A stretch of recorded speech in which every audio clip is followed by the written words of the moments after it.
Hello everybody and welcome to my channel. My name is Maya and I am the Allergic Chick.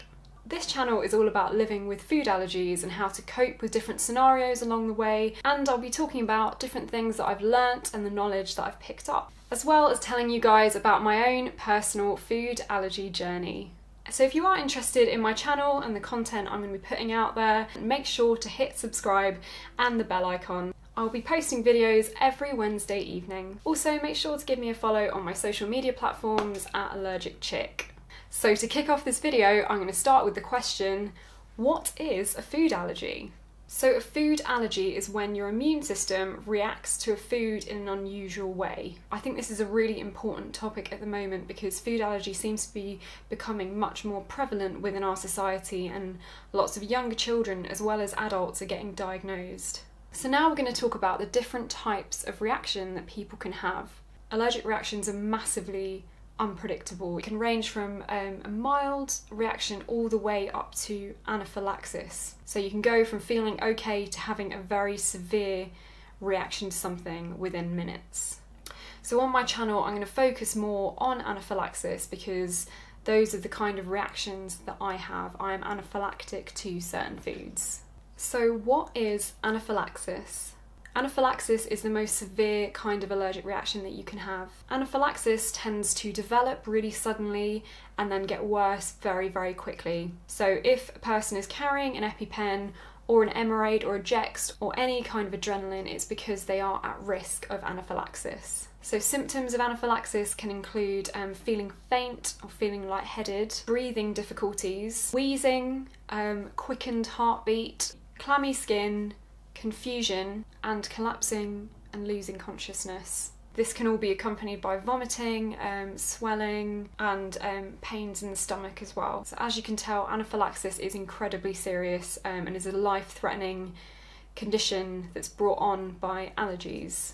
I will be making a follow-up video describing what to do in an emergency situation when anaphylaxis occurs. So I'm going to talk a little bit now about my own allergy story. So I'm allergic to quite a few different things. I'm allergic to tree nuts, chickpeas, kiwi fruit, figs, pomegranate, bananas, codeine, cats and dogs. So that's quite a long list I've got there. As you can tell, some of those are really common allergens, such as tree nuts, but some are less common, such as chickpeas, which can be a bit of a minefield when I'm reading ingredients labels because things like nuts are now highlighted in bold because they're a top 14 allergen, whereas things like chickpeas aren't, unfortunately. So I have to have a real eagle eye.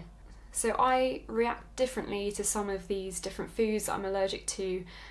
Some of the foods I have a slightly milder reaction to, whereas others I am very, very seriously allergic to and cannot come into any contact with traces or cross-contamination or anything like that. So my allergic reactions tend to be pretty bad and pretty serious. I suffer from anaphylaxis. I am anaphylactic to many of the foods I listed just now. When I have an allergic reaction, my reactions tend to be very, very quick.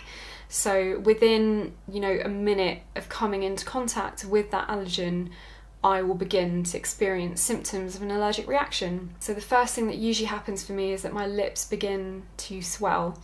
So I begin to get this feeling in my throat where my airways begin to tighten, and those are the beginning stages of anaphylaxis when I have a reaction. Breathing then becomes difficult and then I'm in a very dangerous, life-threatening scenario.